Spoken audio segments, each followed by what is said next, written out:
So I'm thinking about Gabe Davis. And I really like Gabe Davis. I thought he was a hard worker. The dude lifted weights. That's what's cool about Gabe Davis. He lifted weights. And what's really weird is, as a Bills fan through the drought, you could tell with the gray hair. This is all Bills stress. Bills stress. It could be 40. I think it's Bills stress. And look, Sean McDermott being, hey, would you rather be in a drought? No, I fucking wouldn't. But I always wanted to be a part of a sports franchise in the football world where we're a normal team and we go to the playoffs and we lose or we win the championship. And that's right where the Bills are. I never expected the Bills to get a quarterback and have it be for the marketing team and to cover up holes for the general manager and the coach who can't develop players apparently, but will go on media saying, oh, you guys say I don't put players on the field.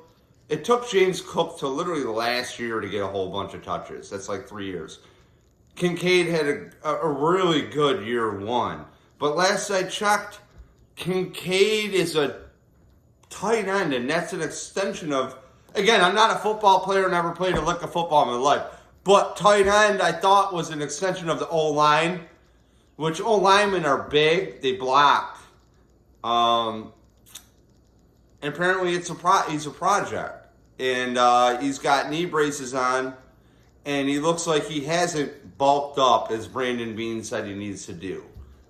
Meanwhile, reports come out after the season during the Combine from Pro Football Talk that Keon Coleman should be nicknamed Candyman Coleman because he's busy going to the candy jar. And what did the coach do and GM? They said he needs to get better after an injury. Meaning, it sounds like Brandon Beane or whoever is picking, that could be the owner, the marketing people at the top of the draft. Because remember, Russ Brandon picked Sammy Watkins. Fucking facts. Look into it.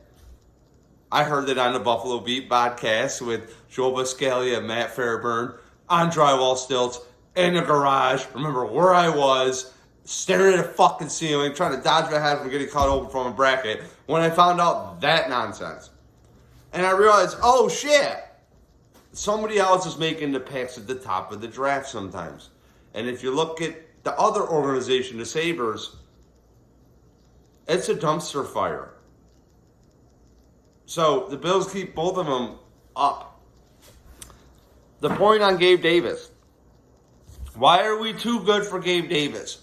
Mac Hollins came in last year and led the team in touchdowns because that's how bad the wide receiver position was. And if people are worried about paying Gabe Davis or paying Samuel $8 million, paying Knox a whole boatload of money for under 30 receptions, who, by the way, I like better than Kincaid. The Bills just drafted a tight end late, blocking tight end. I bet you he pushes out Kincaid. I don't think Kincaid gets a fifth-year option. I think it was a wasted pick. I don't know what team has Josh Allen, where when you have a quarterback like that, you don't need to build it like you got Trent Edwards. I don't want to hear about everybody eats, because until you got Amari Cooper, that defense was not playing chess. It didn't need to. It was playing checkers with you. And I'm sure the Bills know that. And the Bills will never, ever go, hey, we fucked up the cat on defense. We spent so many resources on defense. We can't afford a wide receiver. So when I hear about the Gabe Davis stuff, why wouldn't you want Gabe Davis? He wouldn't outplay Keon Coleman. He'd show him how to lift weights. He'd show him how to prepare. Gabe Davis was a fourth-round pick, right? So he went and got paid a contract. And now he'd be practically free. But Bills fans, what have you done for me lately? Not good enough, because the Bills say he's not good enough. And I don't want him. I wonder what Kansas City thinks about Gabe Davis. Obviously, they haven't picked him up. I think he's a willing blocker.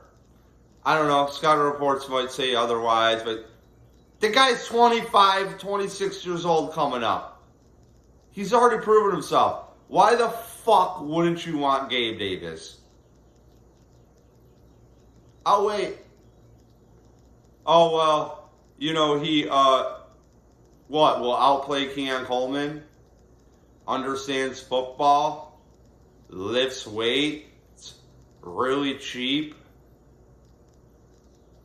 Who else is on the team? Samuel? Can he stay healthy? I don't know. Khalil Shakir? Yeah, definitely. Palmer? Really stoked on that one. But Gabe Davis might be the Palmer type. But Palmer's better and hasn't had as many opportunities. But he played with like a top quarterback in Herbert. Oh, not top, but like he's got an arm. So I'm thinking with Josh Allen and Palmer and wait, Gabe Davis and Palmer maybe at the same time with Khalil Shakir? Why wouldn't you want that? Remember Cole Beasley, Diggs, Davis? That was the best offense I've ever seen as a Bills fan since my balls dropped. End of story. Gabe Davis deserves a shot. We already went over the last 6 minutes and 30 seconds here of what the fuck is going on with the team and my contacts. You can't develop players right away? Well, you got a guy who works hard and fits the mold.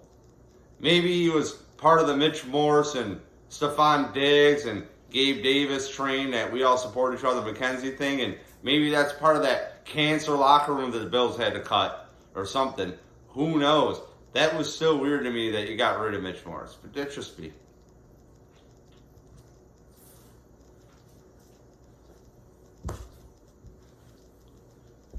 Other than that, I think we're done here. This is my rant. Thanks for joining along. And I'll get off my knees. Pro Gabe Davis camp here. Toodles.